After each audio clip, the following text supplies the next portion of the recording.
saya Nuni Permata. Kali ini saya ingin berbagi topik mengenai manajemen perubahan. Perubahan adalah bagian terpenting dari manajemen.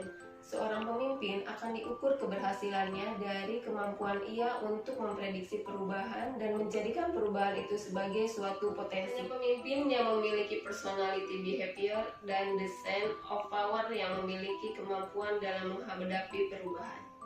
Berubah atau diubah. Kita tentu mengenal sosok Power Ranger. Berubah. Tigerzord, Mastodon, Pterodactyl, Triceratops, Saber-tooth tiger, Tyrannosaurus.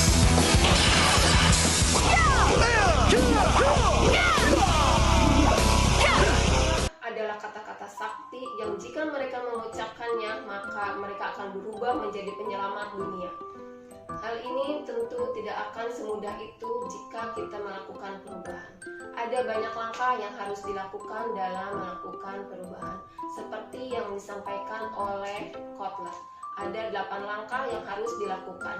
Yang pertama yaitu 8 langkah mengelola perubahan menurut Kotler. Langkah pertama, menumbuhkan rasa urgensi. Langkah pertama dalam Kotler ini adalah menciptakan kebutuhan mendesak atau menumbuhkan rasa urgensi atas perlunya suatu perubahan. Langkah ini adalah langkah persiapan dan sekitar 75 manajemen perusahaan harus terlibat dalam perubahan ini agar tingkat keberhasilan perubahan menjadi lebih tinggi. Yang kedua, membentuk koalisi yang kuat. Setelah menciptakan rasa urgensi dan kebutuhan untuk perubahan, kita perlu meyakinkan orang lain untuk bersama-sama melakukan perubahan. Oleh karena itu, kita perlu membangun koalisi untuk membantu kita mengarahkan orang lain untuk melakukan perubahan. Langkah ketiga, menciptakan visi perubahan. Menciptakan suatu visi yang mudah dipahami dan merangkum keseluruhan tujuan akan perubahan adalah cara yang sangat bermanfaat untuk mendapatkan dukungan dari seluruh organisasi.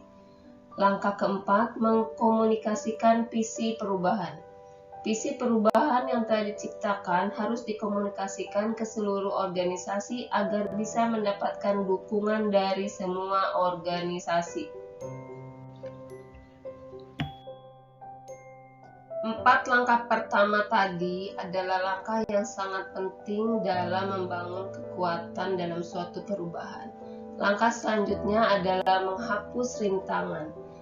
Menghapus rintangan adalah mencari dan mengetahui rintangan atau hambatan apa yang kemungkinan akan menghalangi perubahan. Yang keenam adalah ciptakan sasaran jangka pendek.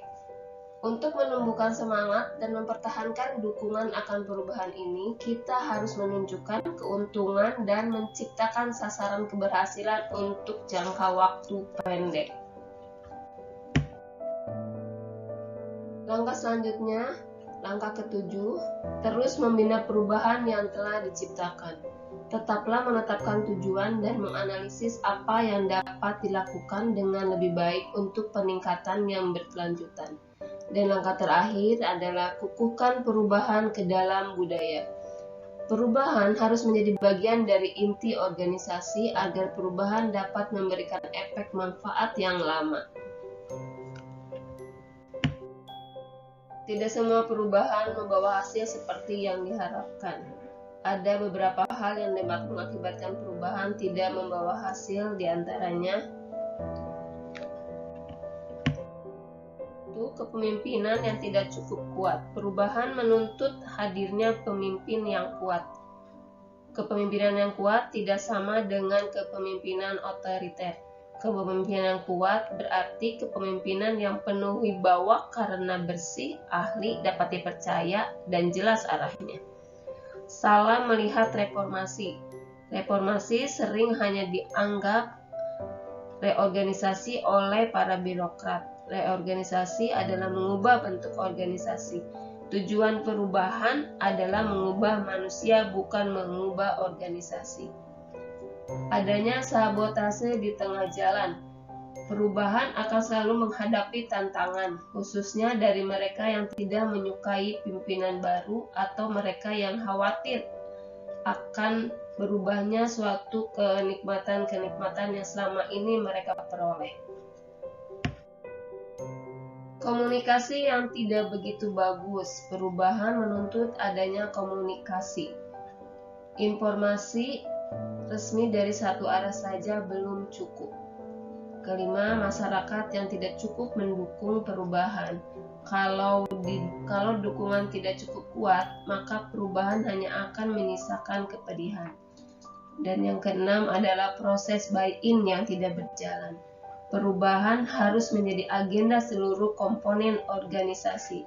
Proses yang hanya dimiliki para pimpinan tidak akan pernah bertenaga dalam bergerak.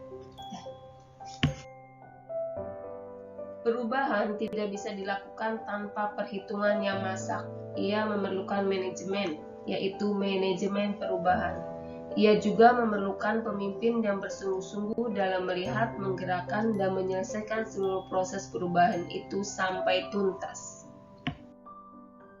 Charles Darwin mengatakan, bukan yang terkuat yang mampu berumur panjang, melainkan yang paling adaptif. Maka perusahaan-perusahaan yang mampu berumur panjang adalah perusahaan-perusahaan yang bisa beradaptasi dengan perubahan.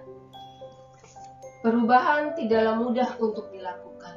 Dalam melakukan perubahan akan banyak kesulitan, kegagalan, dan masalah yang dihadapi. Semua ini memang merupakan bagian dari perubahan. Untuk itu, dalam melakukan perubahan diperlukan keberanian, imajinasi, dan komitmen. Tanpa ketiga hal ini, perubahan akan kandas di tengah jalan sebelum berubah wujud menjadi sukses gemilang. Terima kasih telah menyaksikan video ini. Semoga video ini bermanfaat dan sampai jumpa di video lainnya. Wassalamualaikum warahmatullahi wabarakatuh.